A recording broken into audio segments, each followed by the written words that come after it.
Mallayya Jewellers, Ottupara, Vadakkanchery.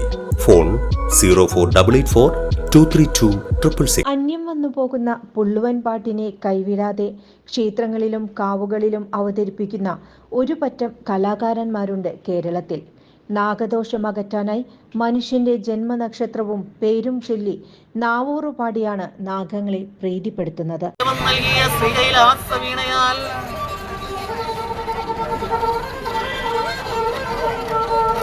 ദോഷങ്ങൾ നേരണേ, ദുരിതങ്ങൾ മാറണം, തീരാതെയുള്ള വ്യാധികളും നേരണേ. ഇല്ല ഒരു ഗതി ആരും നീ അല്ലാതെയും, നാഗരാജാവും നാഗയക്ഷിയമ്മയും. ഒന്നല്ലോ പാലാഴിയിൽ ഓങ്കാരനാഗങ്ങൾ, രണ്ടല്ലോ പാലാഴിയിൽ ശിവനും ശിവശക്തിയും,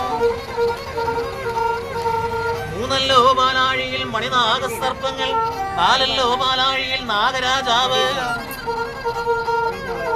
അഞ്ചല്ലോ പാലാഴിയിൽ 5 പഞ്ചാക്ഷരം, ആറല്ലോ പാലാഴിയിൽ അനന്തേനുവാസുകിയും. പുള്ളുവൻ പാട്ടിന്റെ ഉൽപ്പത്തി കേരളത്തിന്റെ ആഗ്നേയ ഭൂതകാല ചരിത്രത്തിൽ ആണ്ടുകിടക്കുന്നു. കർണാടക സംഗീതം, സോപാന സംഗീതം എന്നിവയിൽ നിന്നെല്ലാം വിഭിന്നമായൊരു ആലാപന രീതിയും താളവുമാണ് പുള്ളുവൻ പാട്ടുകൾക്കുള്ളത്. സർപ്പക്കാവുകളും സർപ്പപ്രതിഷ്ഠകളും ഉൾപ്പെടുന്ന ഒരു അനുഷ്ഠാന കലയും കൂടിയാണത്. കളമെഴുത്തുപാട്ടിൽ ഭഗവതിയാണെങ്കിൽ പുള്ളുവൻ പാട്ടിൽ നാഗത്താന്മാരാണ് ആരാധനാമൂർത്തികൾ.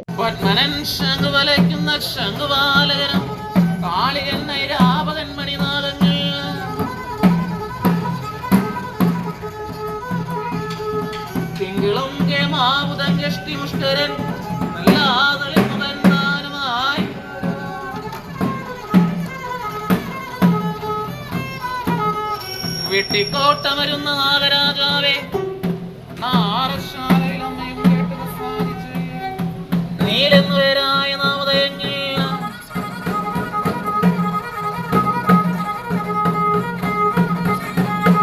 ശ്രീ മഹാദേവനും ശ്രീകൈലാസത്തു നിന്ന് വീണകേട്ടേറ്റം പ്രസാദമുണ്ടാകണം.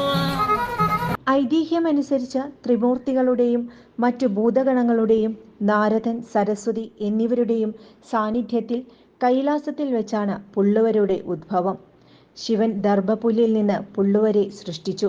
ശിവൻ വീണയും ബ്രഹ്മാവ് കുടവും വിഷ്ണു കൈമണിയും നൽകി അവരെ അനുഗ്രഹിച്ചു.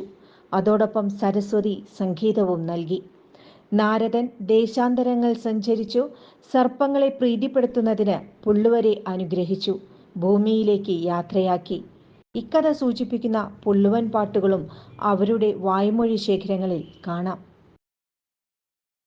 കൂടുതൽ വാർത്തകൾക്ക് ഞങ്ങളുടെ ചാനൽ സബ്സ്ക്രൈബ് ചെയ്യുക. ഫേസ്ബുക്ക് ഫോളോ അപ്പ് ചെയ്യുക. വാർത്തകൾ വേഗത്തിലറിയാൻ എനി ടൈം ന്യൂസ്.